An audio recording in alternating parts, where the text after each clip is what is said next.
This podcast is intended for mature audiences. Any likeness, real or fictional, is intended in a fictional way.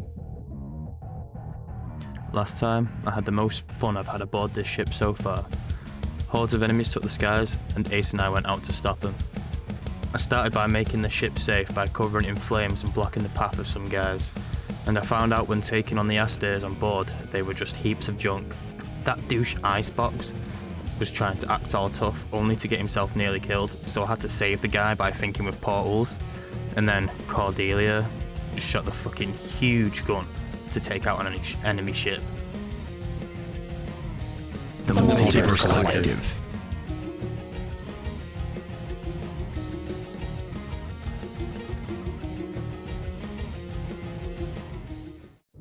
So, it's been a couple days.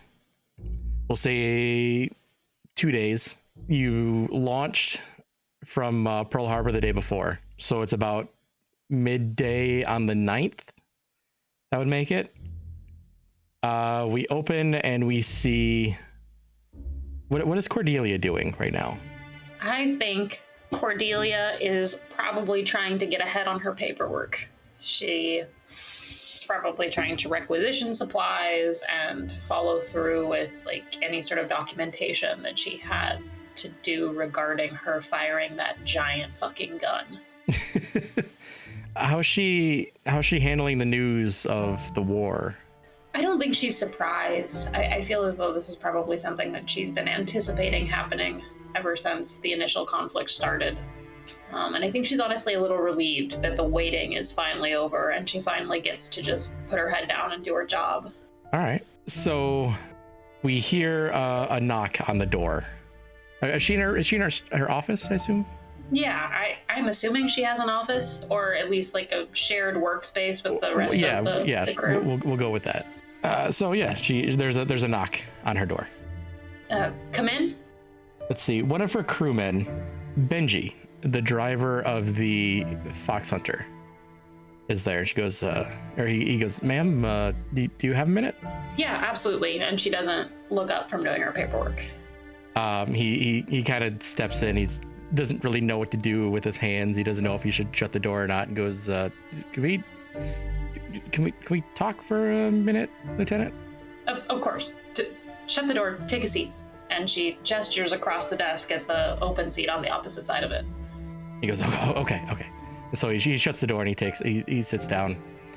And he's kind of fidgeting. He's a little bit nervous, and he goes, "Permission to speak freely, ma'am?" Yes, absolutely. I'm sorry. One moment. And she signs this piece of paper and puts her pen down very decisively on her desk, and then makes some very pointed eye contact. He sort of steals himself a little bit and goes, some of the crew and I have been talking, and they just sort of came to me to come talk to you about something. So we don't really know. There's no chain of command for us yet. So when you left us to go to bring that stuff, we didn't really know what to do or who to take orders from. Cordelia continues to maintain the eye contact, but she does let a brief expression of pensiveness cross her face. She normally wouldn't want to express any sort of emotion in front of somebody who's reporting to her, but I think she's realizing for the first time that her gunning so hard may have put her crew's faith in her at risk and may have compromised her leadership. And I think she's trying to figure out how to address this without losing her authority. And so she sits there until the silence is a little bit uncomfortable. Yeah, he's definitely just sort of fidgeting, and just every second you can see him regret this a little bit more and more. And she finally finds the word. "Thank you for bringing this to my attention. I apologize for leaving you and the rest of the crew in the lurch. And I think the correct thing to do here would be to apologize to the rest of our team." He nods and goes, "Thank you, ma'am. I appreciate that. I accept your apology. Do you want to talk to them now, or do you want to want me to just go wait, or? Yeah, I'll talk to them now. I might as well. Okay, everybody's just hanging out in the break room in the crew quarters. Great. And she stands up and presses all the imaginary wrinkles out of her uniform and gestures to Benji to get the door. Because she is not opening that shit herself. Yeah. He opens the door and he stands off to the side holding it open for you at attention. She passes through and acknowledges him to be at ease, and then marches off down the hall to the break room. He follows you like a child in trouble. Yeah, that sounds about right. Yeah, Cordelia's not even looking back. She's a woman on a mission. She realizes that she's fucked up, and if she's making Benji this nervous to bring this to her when he's supposed to be one of her closest crew members, effectively. I mean, he is her driver, and he's one of the aces on her team that she needs to be able to rely on. So I think she's feeling regret, possibly for the first time since she's gotten on this ship, in a way that's not reflective of her experience in the pilot training program that she failed out of. So once she gets to the break room, she will once again wait for Benji to open the door for her, because she's a little bit dramatic. He waits a second till he realizes that's what's going on and goes, oh, he rushes forward and gets the door. Thank you. And I feel like everybody inside isn't expecting to see you. They were expecting to see Benji. Oh, So yeah, as soon as you show up in the doorway, everybody just sort of quiets and stands up at attention. Yeah, and she doesn't dismiss them right away. She lets them marinate in it for a second, and she stands up there with her perfect posture and her hands behind her back. She says, and bracing herself just a little bit, I would like to formally apologize for leaving you all in the lurch. And she's reusing the exact same sentence that she's been practicing in her head this entire time during the battle the other day. It was a poor showing of my leadership, and I didn't mean to harm your trust in me, and I can promise you that I will not put you in a situation like that again. At ease, gentlemen. There's a collective sigh as they all release their attention. So, and Benji's there as well. He's just sort of behind you, and he sort of scoots forward to stand with everybody else. And Anton sort of steps forward and, Lieutenant, we accept your apology. We didn't mean to make it a whole thing. We needed to make it known that we were just kind of, thrown in there. I understand. Do you have any other concerns you'd like to address with me at this time? Chain of command, ma'am? She is going to point at Benji. When I'm not here, him. If he's not here, you. Everybody nods. He goes, yes, ma'am. Anything else? No, ma'am. Excellent. As you were. And she's just going to turn on her heel and leave. No eye contact, no acknowledgement. Done. Dusted. Fair enough. You, as you're walking away, you can sort of hear just the collective murmuring and stuff of just the crew going back to what they were doing before you showed up. How has Ace been handling the news of going to war?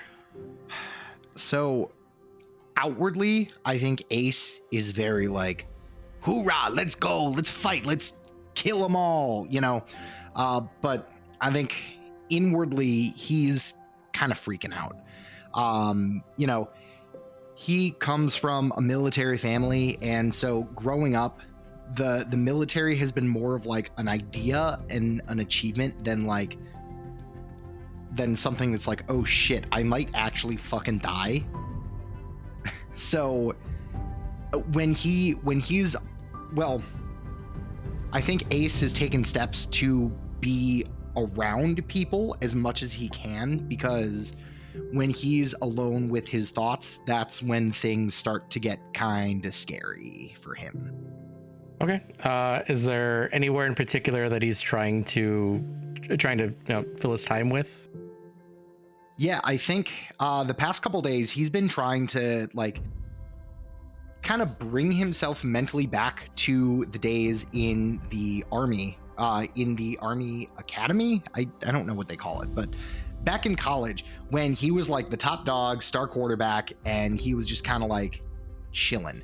So I imagine he's, when he can, he's out on the deck, like, finding some random like private who, doesn't have anything to do and like tossing around a football, or like, in the mess hall talking about like the one time in like a game he started where he threw like 6 touchdowns and, just kind of like trying to distract himself from basically anything but the war.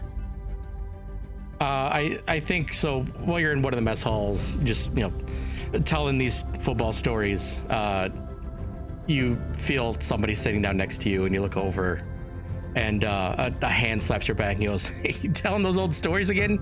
Well, at least I got stories to tell. Isn't that right, Gary? Yeah. Why don't you tell him what happened on the Army-Navy game senior year? Well, the first 59 and a half minutes of that game, oh, that was a glorious game. I was having a game for the ages. I was slinging touchdowns. I was throwing these Navy fucks off my back like they weren't nothing. It was great. We don't need to talk about those last 30 seconds. No. See, I think those last, what was the score when you broke your leg, Ace? So we flash back to Mikey Stadium. I think that's what it's been called. Whatever. The stadium that Army played in the 1939 Navy game. This is Ace and Gary's senior year. Ace being the star quarterback, having led the team to an impressive undefeated season, outscoring opponents by dozens of points, and Gary being back there on the bench. Here we are. The clock says 31 seconds. The score, Army 36, Navy 38. The ball is being driven down towards the Navy end zone to score the final winning points to put a 4-time victory of Army over Navy under the helm of Ace Randolph. We cut to Ace under center behind the line. Calls for the ball. He hikes once, he hikes twice. He gets the ball in his hands. He does a 5-step drop back, and all of a sudden, you have a Navy linebacker blitzing off the edge, coming up in Ace's blind side. He's unable to see it, and he gets absolutely rocked. He goes down, screaming in pain. Ball comes out of his hands. Luckily, there's a lineman right there to pick it up, so the game is not completely over. However, Ace looks down and he can see that his leg is broken. Yeah, it's broken. Your coach immediately calls medical timeout. The game stopped and everybody's just sort of, the stadium is silent. Nobody expected this. Like, it's the final 30 seconds of one of the most important games of your career. And as you're being loaded onto the stretcher and carried off, you see Gary is putting on his helmet and he's running onto the field. I imagine you see Gary talking to the coach as Ace is being like lifted onto the stretcher, and Ace is trying to, rally the men, because even though this is Ace's game to win, it is still a team sport. So he's gathering the rest of the offense, and he's just like he is fighting back tears, trying to show no sign of pain towards his team. And he's just like, all right, guys, look, it's just going to be like 2 more plays. I know you can do this. All right. He looks around to make sure Gary's out of earshot, and he's just like, Gary's a talented quarterback too. All right. Don't tell him I told you this, but he'll get you there. Okay. You just got to play your hearts out. Do it for me. They all just sort of huddle up, make their agreements. Gary runs in, And as you're being carted off, and he pulls them all into a huddle and starts telling them the game plan. You can't hear it at this point. I think so I'm imagining Ace is being like put onto a stretcher and like, wheeled off onto the sideline and then, out of the stadium. And so I imagine Ace is just repeating this play in his head. It was the perfect play. He was about to call it. And as he's realizing he didn't tell anybody, he's just saying it over and over. He's 48, why right? 48, why right? Come on. And I imagine as he's like being pulled away, he hears what you see is they are in formation for a run play. I think Ace is just like, no, you idiot. They've been covering the run all game. Come on, haven't you watched a single play? As you see, everybody gets in line. The play starts. Gary gets the ball, and it's the defensive line make the hole. He slips through, and he makes the last 20 yards for the touchdown. And the stadium goes absolutely wild. I think Ace, that's basically the last thing he sees as he gets carted into like one of the tunnels, over to like an actual medical facility. The last thing that he sees is Gary crossing the end zone, winning the game as the clock runs down to 0. And the last thing Ace sees before he finally blacks out and succumbs to this pain of this broken leg is, I fucked up, and Gary made the right call. And that's the last thing that Ace sees. And I think with that, he kind of jumps back into the mess hall here. He's blacked out for a second. I imagine Gary probably told the story from his perspective. Mm-hmm. And I imagine these these people who are listening to Ace are now like just enraptured with the way that Gary was telling it, and they're just oohing and ahhing about this this crazy final comeback. Yeah, we come back to hear Gary going, and the line, they did their jobs. They opened up that hole just perfectly, right where I needed him to be. And I just, I put on the gas and I put everything I had into it, and I got across that line. And Eunice shows up at that point and just sort of sits on the other side of Gary and goes, "That's right, you sure did. I was there, saw the whole thing." I think Ace is like, this just made Ace's day so much worse. And he's just like, "Yeah, you sure did. You were there. Head cheerleader this one. Crazy how we all three got put on the same ship." Oh man, look at us. The three amigos over here. It's almost like divine intervention. And as you say divine intervention, the camera zooms out.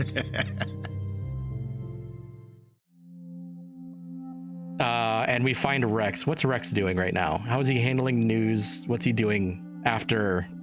I think Rex is completely fine with the news.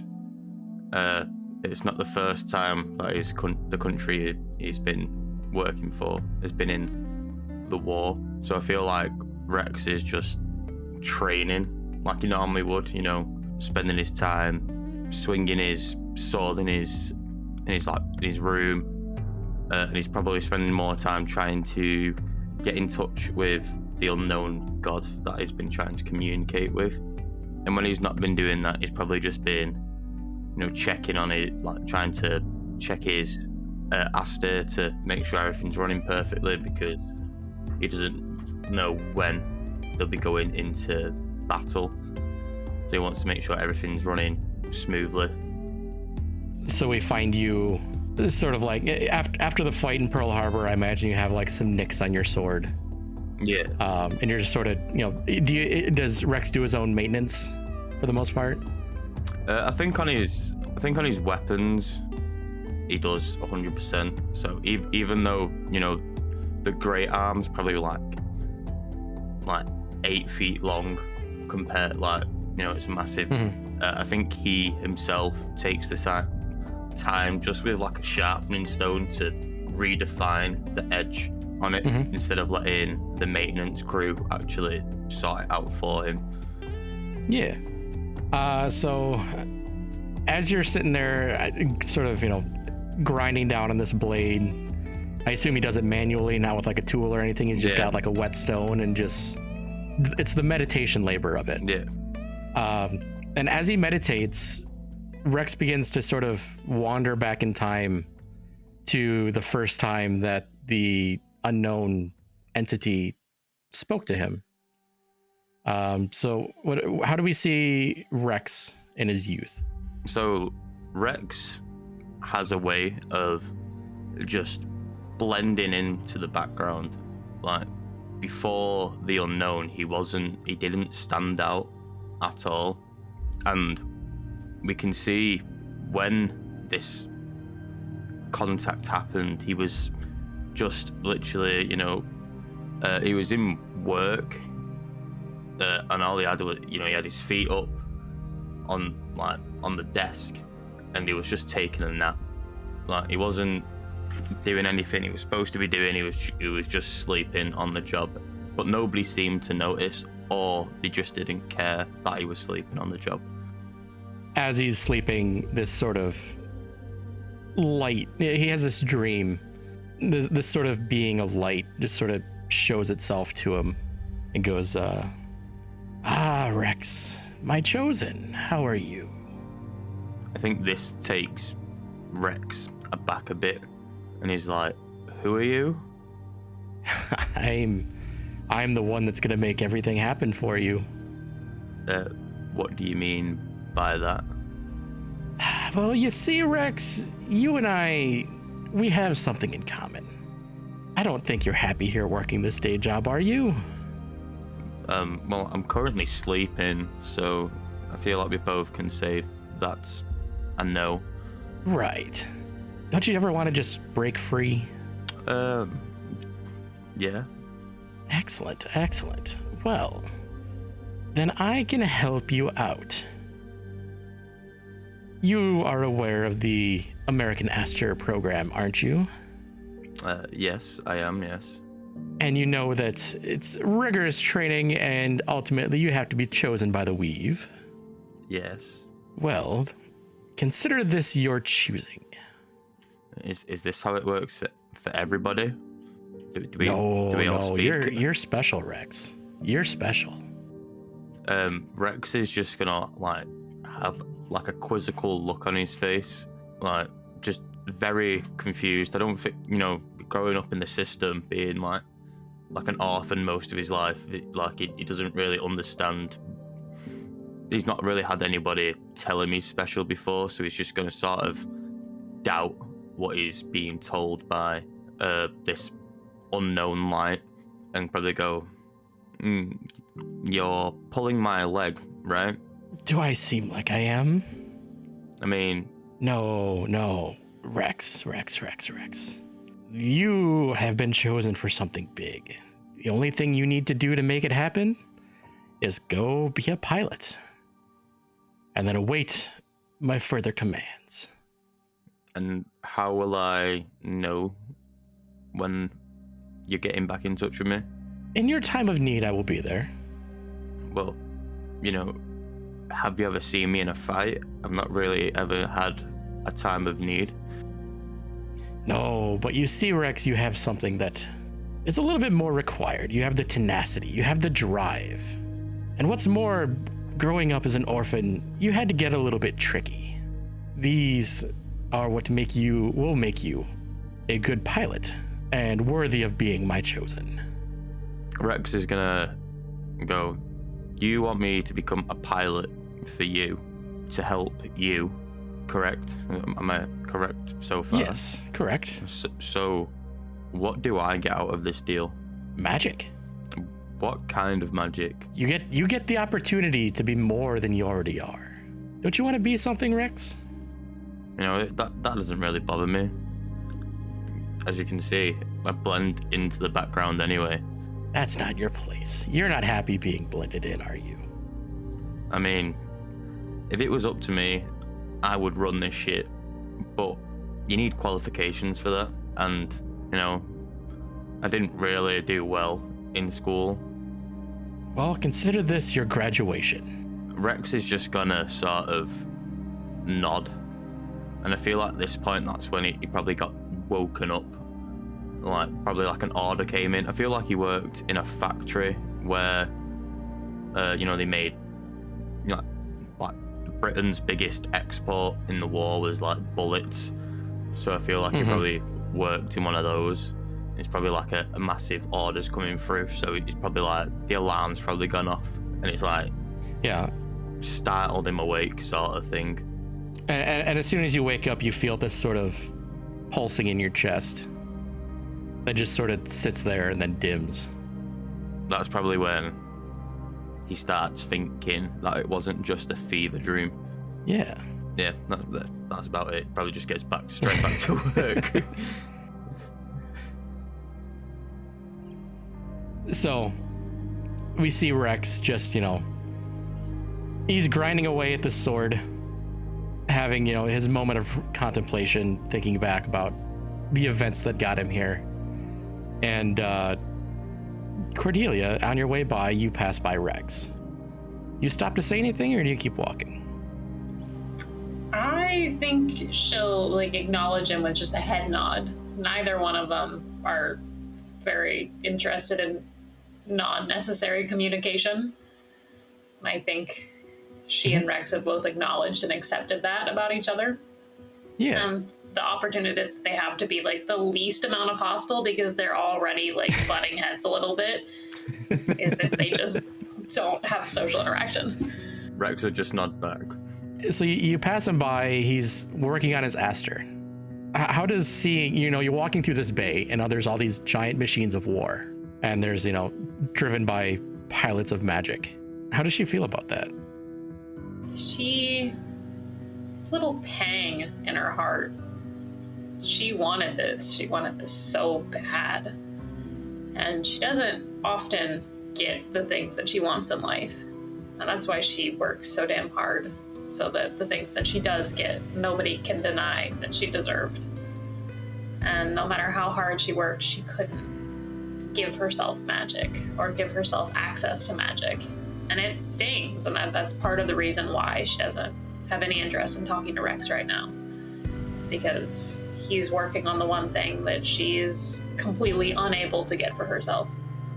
Yeah, as she's walking, we sort of flash back into Cordelia's memory now, and it's your first week at Aster training. It was a year or two ago, before joining the army, and this was what you wanted, but it's not working out so well. Yeah, Cordelia's younger and she's fresh-faced, but she's also very tired. She's been working her fucking ass off and doesn't seem to be making any progress at all. And there are lots of other people in the program who are doing exceptionally well. Mm-hmm. And there's a lot of dropouts as well. A lot of people get cut. Very few make it to the Asters. Yeah, and Cordelia is clawing on to every last shred of hope that she has. She's passing all the written exams. She knows all the information, but she just can't get that last piece in place.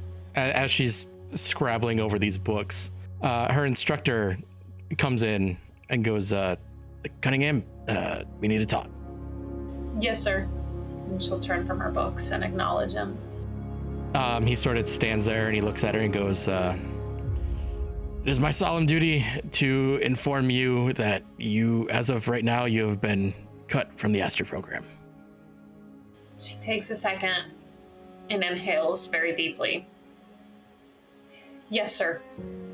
And it's not really a surprise, but that doesn't make it hurt any less. Yeah. And they're humans, and this is all still new to them as well.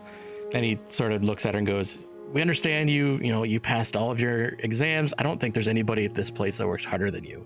The issue is when it comes to, doing the actual thinking on your feet part of it, you're too by the book. You don't have any ability to improvise.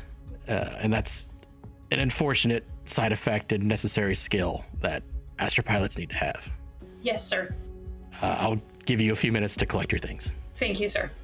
and Cordelia will start sadly gathering her stuff up. But it's like all immaculately together anyway, so it only takes her a couple of minutes, and then she's just standing there staring at the room, thinking about what could have been. Does Cordelia have any emotions or anything like that when we flash back? Or she God, she's devastated, but the last thing that she wants to do is have any of that show on her face. She's having enough of a difficult time being a woman in this situation and being underestimated for being from like butt fuck nowhere, and so many of these people are cosmopolitan and like well educated at real colleges, not at Oklahoma State University. Not that that's not technically a real college, but compared to the West Point graduates and the Harvard alums, it feels very insignificant. And here she is outclassed yet again, and it's all her fault because she couldn't be a little bit more flexible. That it is. We zoom out from Cordelia. What's Ace been doing since this encounter with Gary? So I think to put the icing on top of the shit cake for Ace, as Gary was like talking about, you know, the end of this game, the thing that made him like actually physically get up from the table was when Gary just kind of like nudged him and was just like, well, Ace, you know, the first 59 minutes and 30 seconds, sure, they mean something, but you gotta know how to finish. I think Gary is like sensing Ace's just feeling of utter like disappointment and wants to pile on. Mm-hmm. Oh, absolutely. He doesn't get this feeling often. No, he is reveling in it. I think he sort of, you know, he claps Ace on the back and just sort of, you know, does the shoulder grab to just sort of, you know, gently prevent him from leaving subtly, and goes, so how many of those things do you think you killed in, you know, back there in Pearl Harbor? Oh, you know, I don't know. You know, you had that sword and that bow. I mean, enough. I mean, look, we got done with it. I mean, these things, they were hunts of junk anyway. I mean, who's counting? Yeah, that was weird, right? Weren't they like, wasn't it weird how cheap they were and how many of them? Yeah, I mean, I feel like you would know cheap, but you know. Ever the jokester is Ace. He sort of, you know, does this guy gesture at the other two people sitting at the table and goes, well, you know, I guess I'll leave you alone for now, Ace. You know, I feel like you've been through a little bit enough. Hey, you know, Gary, sure we'll be seeing each other real soon. We're on the same ship, my dude. That we are. I'm reminded of it nearly every day. So Gary walks away and Una stands up as well, but she sort of stops for a second and just sort of sits back down and goes, hey, I want to talk to you as well. Thanks for, you know, catching me when I was falling in the sky. I think Ace, he tries to hide the fact that he is blushing very hard. And he just like kind of, well, yeah, I mean, you know, that's just, that's just what people do for each other. I mean, if it was anybody else on the field, if it was Rex, if it was that other guy with 4 arms, you know, if it was, and he lists like 3 more people that decidedly are not Gary. You know, I'd do that for anybody. So I mean, thank you, but you know, I'm just doing my job. I gotta make sure you're all right too. Yeah, I appreciate it. Just wanted to say that. And she sort of slaps her back and stands up and wanders off. Well, yeah, you too. I'll see. And by the time he is done, she's already out of earshot. So I think Ace just kind of walks. He's also going to walk over to the Astor Bay, and the whole time he's just going to be like, God, stupid, just fucking, why can't you just be fucking normal around her? Jesus Christ. And I think he's like in his own head to the point where he just walks into the bay and like basically crashes into Cordelia. Cordelia's immediate reaction is to just like exasperation. Ace, lovely to see you. Ace immediately like snaps to attention. He like pulls something in his neck and he's just like, Lieutenant, Lieutenant. I would tell you at ease, but I don't know if that's possible for you. No, not at the moment, ma'am. Are you always this jumpy, or do I just make you nervous?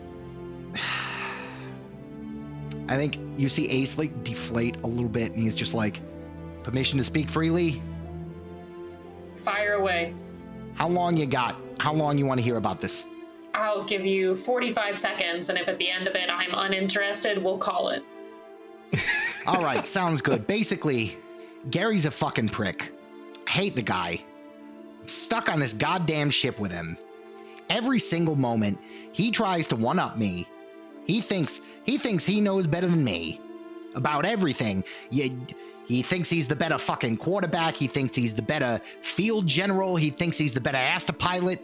No, come on. I'm Ace Randolph. That's just impossible. Is that all? No, but... You didn't use your entire 45 seconds, so I was giving you 10 more seconds, but the time it took me to get this sentence out, that time has elapsed, so... Is there anything that you need from me? Other than emotional support. I feel as though I'm probably the incorrect person for you to bring that to, but... No, look, I wanted to thank you for your leadership back there. It's behind this steel hard exterior of a military man that you see before you. That was my first real battle.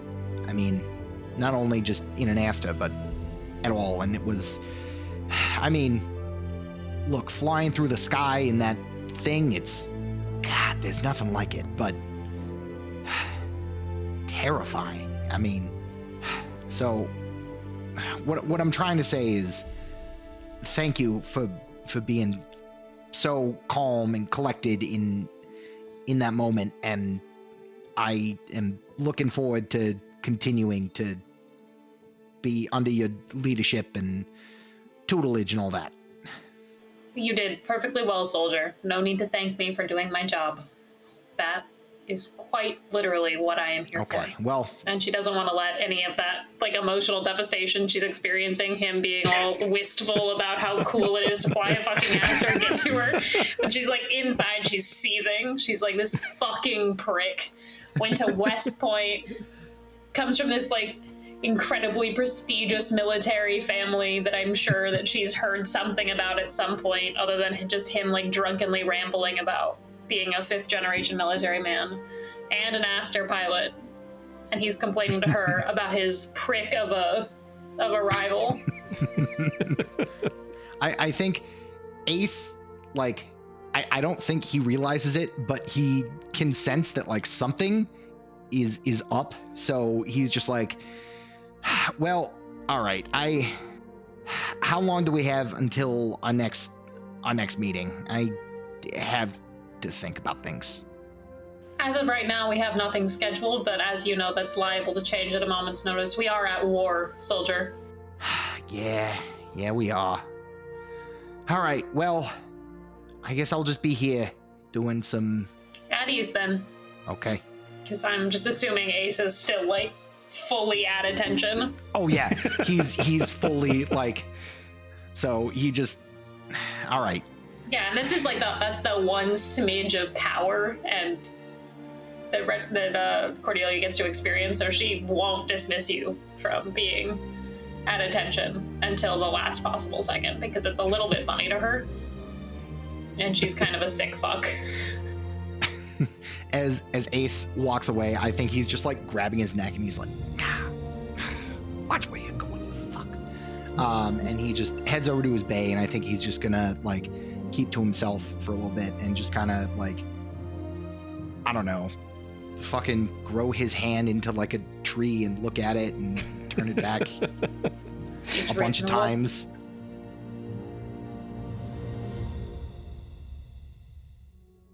as he's just sort of, messing around, fidgeting over there, basically, he glances over and sees that Gary and Eunice have walked over to Rex's bay. And we zoom over there. So the pair of them are approaching Rex. Is he still grinding away at his sword? Yeah. Is this like an all-day thing? This is like the most meticulous you will see Rex be with anything. I think as this is going on, Ace is just gonna very slowly, like fucking Tom and Jerry, like tiptoe from like cover to cover until he's like close enough to get into earshot. He's just like, oh, this is gonna be fucking good. So Gary and Eunice walk up to Rex, and they're just like, hey, we wanted to talk to you real quick, Rex. Rex will just look up. Like, he's still like grinding the sword, but he's just like paying attention to them and go, very bartender cleaning his counter. Yeah, he's not going to effect. speak, but he's going to give that look like, go ahead. Hey, I just, I wanted to say thanks for coming to my rescue when I was stuck in that igloo. You really came in there, and I don't know what the hell you did, but Eunice tells me it was pretty impressive. Well, you might be a bit of a prick, but I'm not going to let you die in battle. I probably deserve that. We just, we wanted to say thank you. I mean, I don't know if you do the same for us, but, I'm not going to let somebody die when I have a way to stop it. Yeah, of course. I mean, look, people put us in a bad light, but we're pilots just like everybody else. We're all we're on the same side here. I never said we weren't on the same side, but I know you didn't. But people like to, I think Ace likes to spread rumors about us a little bit. You've clearly never met a British person before.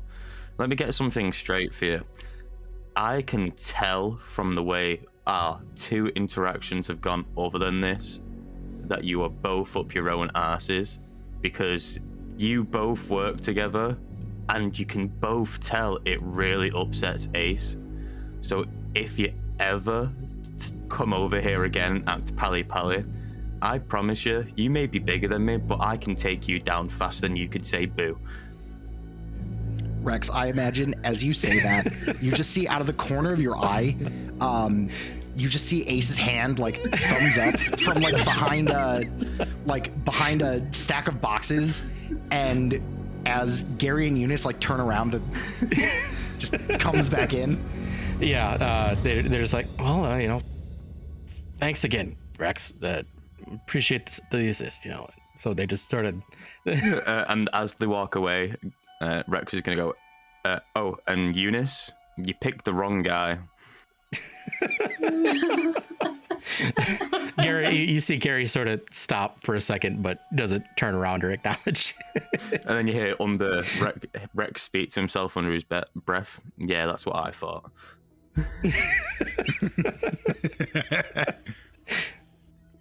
I think as Gary and Eunice leave, Ace is gonna just like come out from his hiding spot, and just kind of like sit on a chair or something that's like close to the bay. And again, he's just gonna start like absent-mindedly like turning his arm into a tree branch and then back to an arm, and it's just gonna be like, hey, that was pretty fucking cool. Well, we're a team, man. There's they might be dickheads, and you've definitely got a history there, but I'm gonna stick up for you. I'd do the same for Cordelia if someone started trying to put a stick up her ass. Even though we butt heads, there's still a chain of command. Hey, that's a good way to be thinking, my friend. Look, I won't get into that with you unless you want to hear it, but good to know we got each other's backs in and out of combat. And I've noticed you've been a bit tense since the news that we're in war. The stuff we can do on the ship, I cannot help you with, but when we're out there on the battlefield, just know that all you gotta do is shout. Hey, you too, all right? I mean, look, I was watching the way you were taking care of those guys with that like magic field that you had going on. That was incredible. I've never seen anything like it. But you know, if you ever need backup, I'll come running. All right. At this, Rex will like put his whetstone down, like stand up, and then go over to Ace to do like one of those fucking Arnold Schwarzenegger like. Oh, the predator handshake. Yeah. I think as Ace is just like fucking predator handshake, like muscles tensing, he's just like, I needed that man. Thank you. Rex will just nod and go, you know, I've still got 5.5 feet left of this sword to sharpen, so I'm gonna get back to it. After the encounter with Ace, I feel like Cordelia needs to take a moment and just sort of, you know, catch her breath in the bathroom that's nearby. Mm-hmm. And as she's just sort of, you know, standing there looking in the mirror, contemplating the choices that led her to this decision. Yeah. Eunice walks in the door. Oh, good. And she's also kind of feeling, you don't know what was said out there by Rex, but she looks like she's feeling some kind of way about something. Yeah, I think Cordelia saw enough of Rex starting to lay into Eunice and Gary, but didn't feel the need to listen in, and she was on her way out anyway. Mm-hmm. So she I think initially won't even acknowledge Eunice. She'll just keep staring dead ahead. Eunice will come up and just sort of stand at the sink next to you, just sort of also looking into the mirror and maybe fixing her makeup a little bit, because even though it's fucking war, she looks good. Yeah, of course she does. Of course she does. And Cordelia is a little bit bitter about that, too.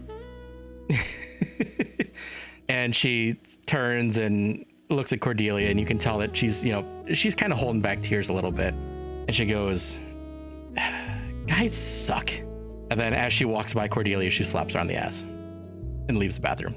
I think Cordelia stands up straighter than she's ever stood up, fully at attention, and turns bright fucking red. The same way that 12-year-old me turned bright red the first time I walked into Victoria's Secret and couldn't look at any of the advertisements on the wall because I was like, only a lesbian would look at that.